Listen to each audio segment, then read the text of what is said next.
ایمان جو ہے، یقین جو ہے وہ مضبوط کر لو۔ وانتم الاعلون ان کنتم مؤمنین۔ پتہ چلا ایمان کمزور ہوگا تو اعمال کمزور ہوگا، ایمان کمزور ہوگا تو میرے دوستو مسجدوں سے دوری ہوگی، ہماری پیشانی خدا کے سامنے نہیں جھکے گی۔ تو یہ کب ہوگا؟ جو ہمارا ایمان جو ہے وہ مضبوط ہوگا۔ جتنا مضبوط ایمان ہوگا اتنا ہی مضبوط اعمال ہوگا۔ جمعہ ایک ایسا دن ہے جس کی فضیلت ہر مسلمان کو معلوم ہے، اس کی اہمیت، اس کی شان علم میں ضرور ہے، لیکن عمل سے مسجدیں خالی ہیں۔ آج کے اس دور میں اگر غور کیا جائے تو دنیوی مفاد، دنیوی فائدے تھوڑے ہوں یا زیادہ ہوں، اس کو حاصل کرنے کے لیے بچوں سے لے کر کے جوانوں تک، جوانوں سے لے کر کے بوڑھوں تک، مردوں سے لے کر کے عورتوں تک حاصل کرنے کے لیے دوڑ پڑتے ہیں۔ تو اس کی وجہ کیا ہے؟ اس کی خاص وجہ یہ ہے کہ دنیا کو ہم ترجیح دیتے ہیں، دنیا کو آگے رکھتے ہیں، دنیا کی جو مفادات ہیں وہ ہمارے لیے بہترین چیز، ہم اس کو سمجھتے ہیں کہ ہمارے لیے سب سے بہترین چیز ہے۔ حالانکہ اگر غور کیا جائے اور سمجھنے کی کوشش کی جائے تو جمعے کی فضیلت، جمعے کے اندر مسجد پہلے آنا، پہلی صف کو پر کرنا، یہ فرشتوں سے مشابہت کرتا ہے، فرشتوں کی صف کہا جاتا ہے۔ لیکن ہمارے نوجوان، ہمارے گھر کے وہ افراد جو بالغ ہو چکے ہیں، ہم ان کو اس لائن سے جوڑ نہیں پا رہے ہیں۔ بذات خود ہم تشریف لے رہے ہیں، لیکن ہمارے پیچھے ہمارا بہت بڑا قافلہ موجود ہے۔ ہم مسجدوں سے جوڑنے میں اس بنیاد پر کہ ہمارے اندر جو صلاحیت، جو استعداد، یا یہ کہا جائے کہ جو ایمانی قوت اور طاقت ہے وہ بہت کمزور ہو چکی ہے۔ وہ کمزوری کی وجہ یہ نہ سمجھیں، کمزوری کی وجہ یہ ہے کہ ہمارا یقین جو ہے، ایمان جو ہے وہ کمزور ہے قرآن کریم کی آیتوں پر، احادیث رسول کی باتوں پر۔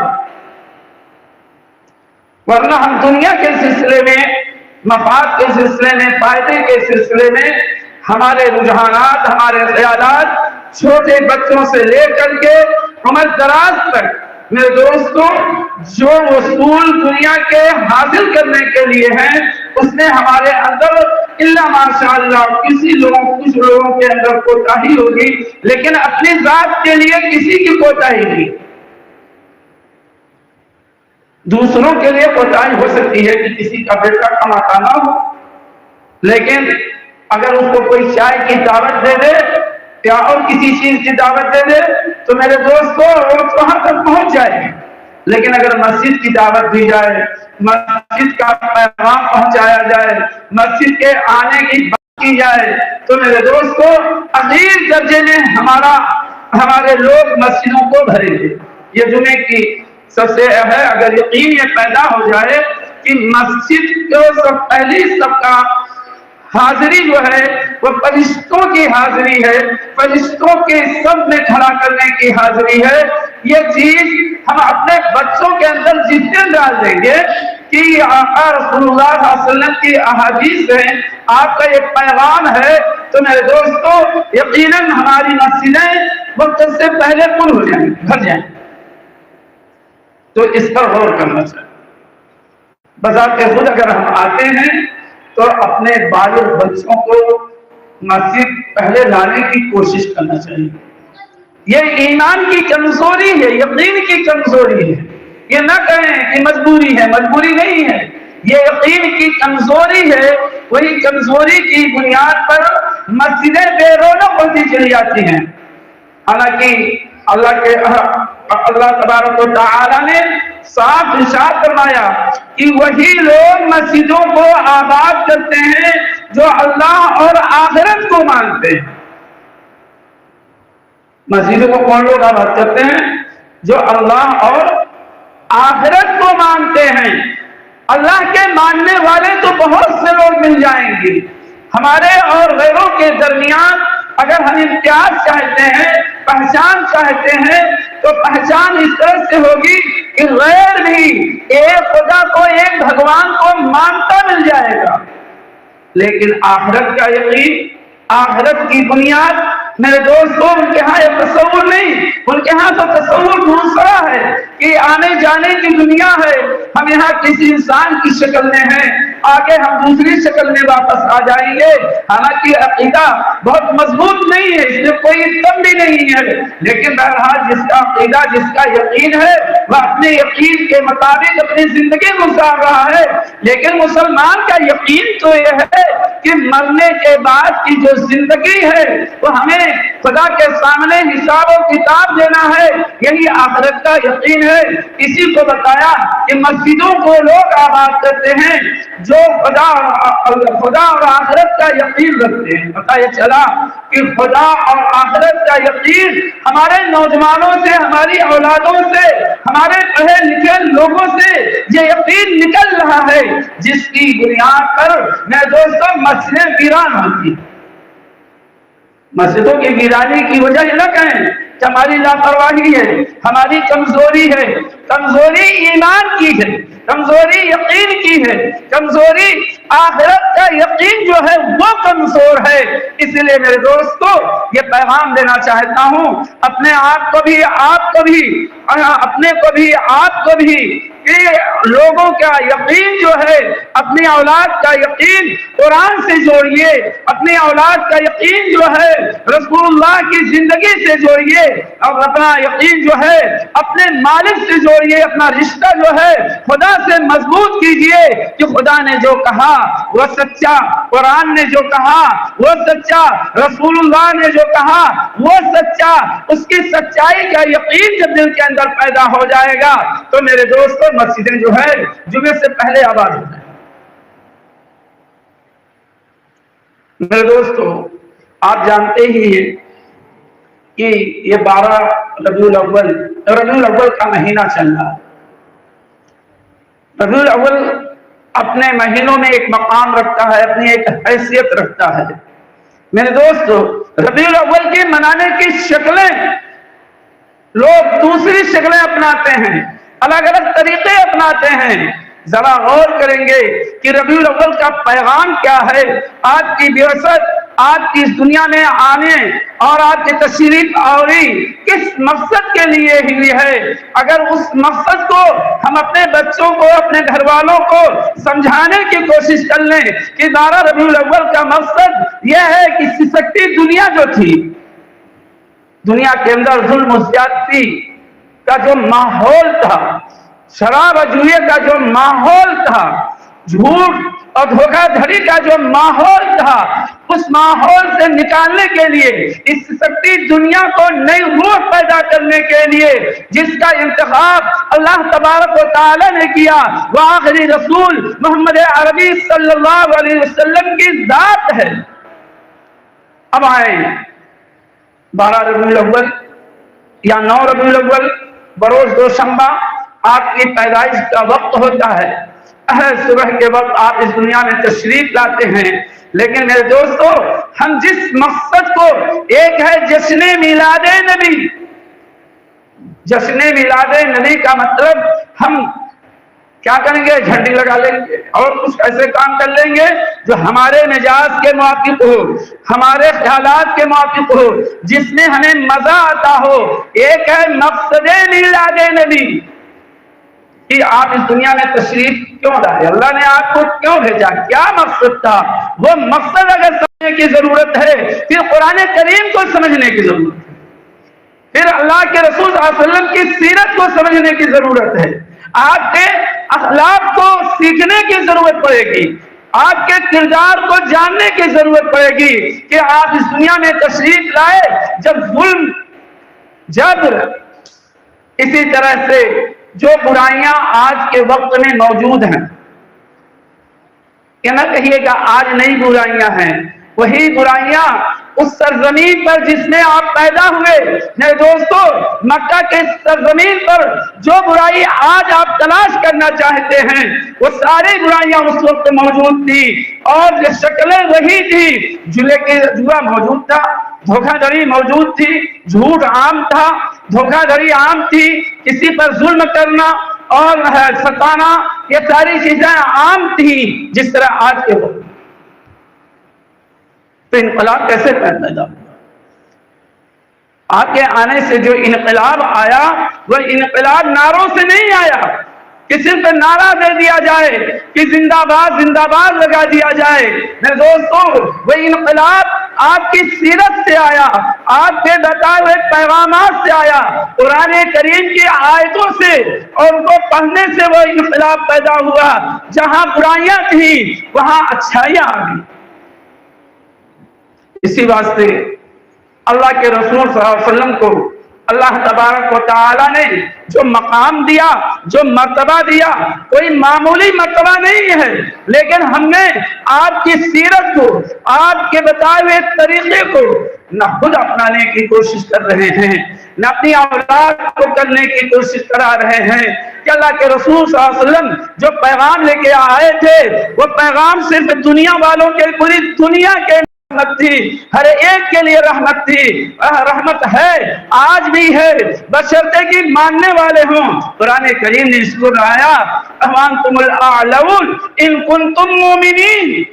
ذرا غور کریں، پتہ یہ چلا قرآن کا یہ پیغام کوئی معمولی پیغام نہیں ہے۔ قرآن نے جو اعلان کیا، تم سر بلند ہو، تم مرتبے والے ہو، تمہاری پہچان ایک اچھے انسان میں ہوگی، بشرطے کہ تم اس چیز کو اپنا لو کہ ایمان جو ہے، یقین جو ہے وہ مضبوط کر لو۔ وَأَنْتُمُ الْأَعْلَوْنَ إِن كُنتُم مُؤْمِنِينَ۔ پتہ یہ چلا ایمان کمزور ہوگا تو اعمال کمزور ہوگا، ایمان کمزور ہوگا تو میرے دوستو مسجدوں سے دوری ہوگی، ہماری پیشانی خدا کے سامنے نہیں جھکے گی۔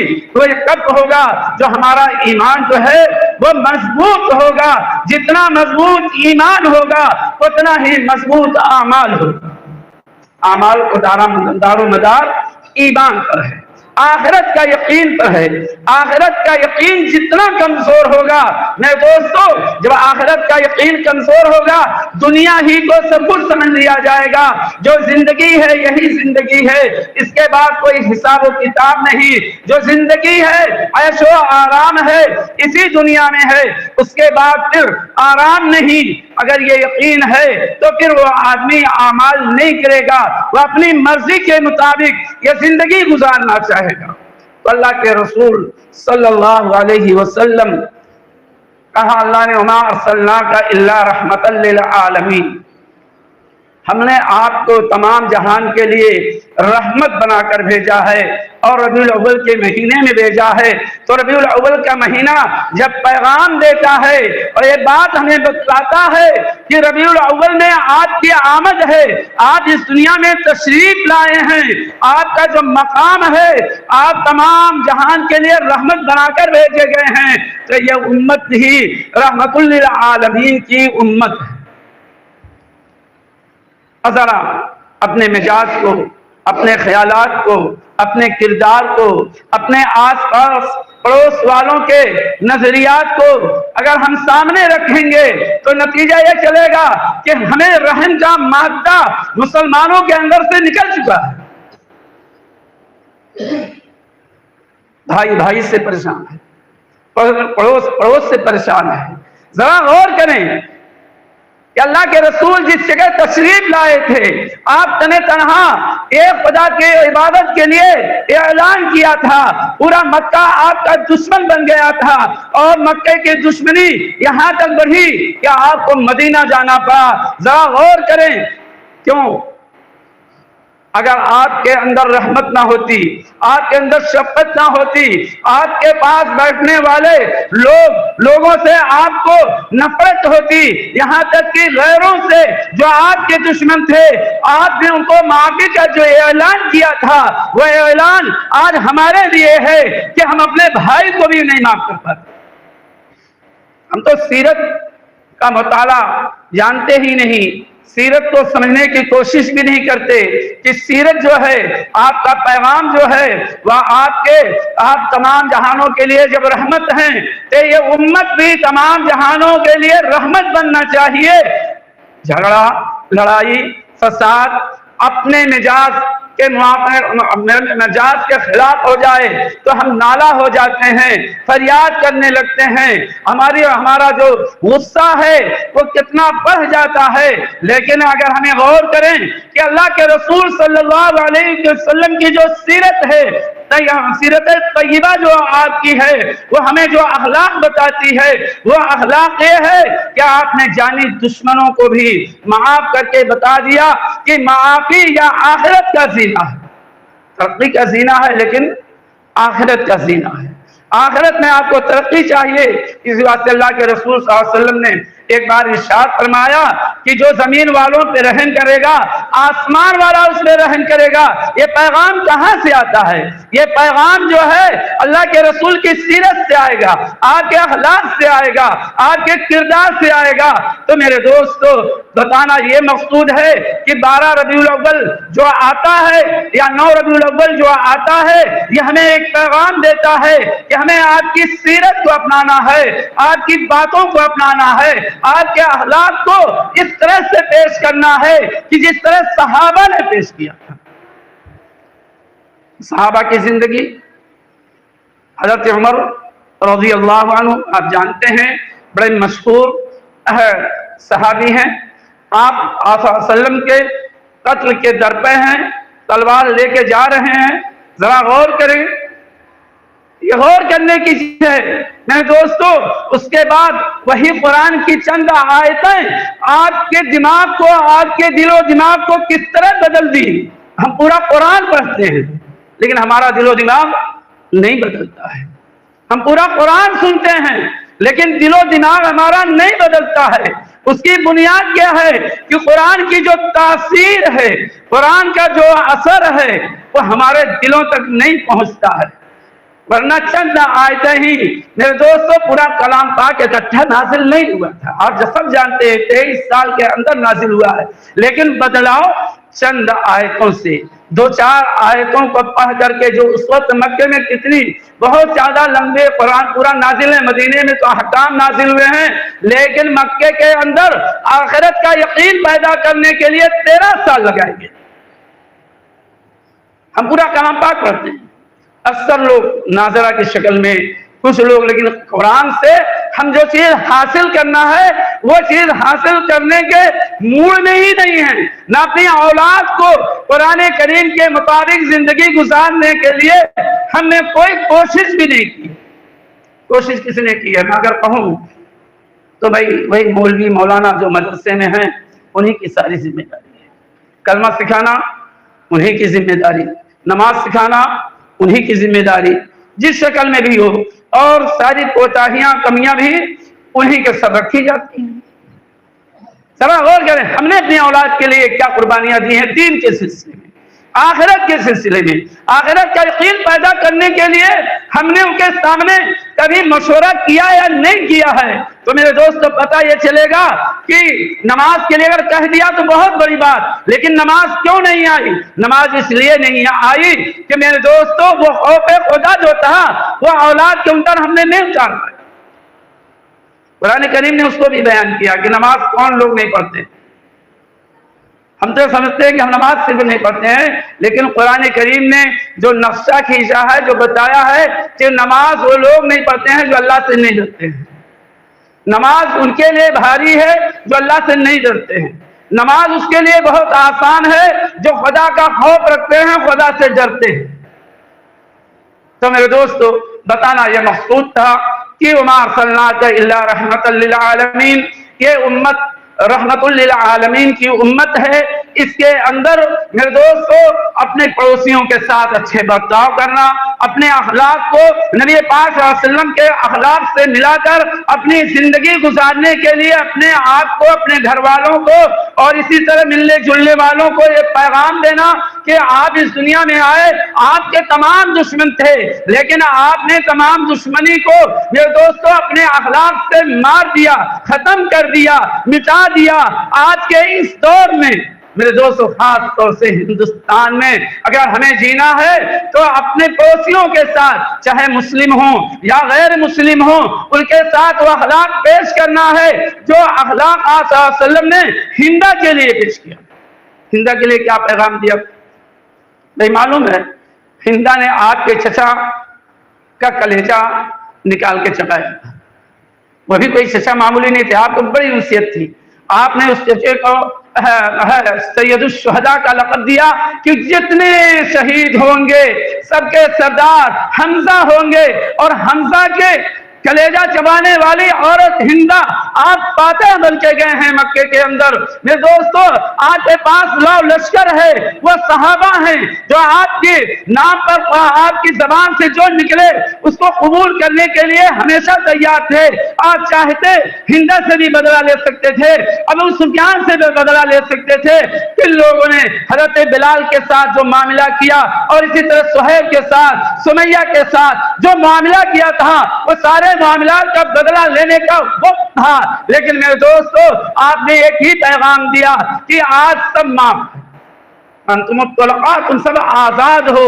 اس آزادی کے پیغام میں میرے دوستو کتنے لوگ مشرف بے اسلام ہو گئے، اسلام کو قبول کر لیا، آج اسلام نہیں بڑھ رہا ہے تو اس کی کمی ہمیں سیرت رسول اللہ سے جو سبق ملنا تھا، جو چیز حاصل کرنی تھی، آپ کے طریقے کو جو اپنانا تھا وہ ہم نے چھوڑ دیا، جس کی بنیاد پر میرے دوستو اسلام اپنے گھر سے بھی نکل رہا، غیروں میں پہنچنے کی بات چھوڑ دی، اپنے گھروں سے اسلام جو نکل رہا ہے اس کی بنیاد یہ ہے لقد کان لکم فی رسول اللہ اسوۃ حسنہ، سن لو تمہارے لیے اللہ کے رسول صلی اللہ علیہ وسلم نمونہ اور مثال ہے، بشرطے کہ تم آخرت کا یقین رکھتے ہو، اللہ رسول کا یقین رکھتے ہو تو مثال جو ہوگا، آئیڈیل جو ہوگا، نمونہ جو ہوں گے وہ اللہ کے رسول صلی اللہ علیہ وسلم ہوں گے۔ اس لیے 12 ربیع الاول بھی ہمیں پیغام دیتا ہے کہ آپ اس دنیا میں آئے، دنیا روشن ہو گئی، جو امت جو آپ کی ہے آپ کے پیغام کو لے کر کے دنیا میں نکلے تو میرے دوستو وہ اندھیرا جو ہے وہ چھٹ جائے گا اور دوبارہ روشنی آ جائے گی، اسلام کا جلوہ ہوگا، اسلام گھر گھر پہنچے گا، اسلام کی آواز پڑوسیوں میں بھی پہنچے گی، بشرطے کہ ہمارے اخلاق کو ہو جائیں جو اللہ کے رسول صلی اللہ علیہ وسلم نے ہمیں دیے ہیں۔ اللہ تعالیٰ کہنے سننے سے زیادہ عمل کی توفیق عنایت فرمائے، آمین، وآخر دعوانا الحمدللہ رب العالمین۔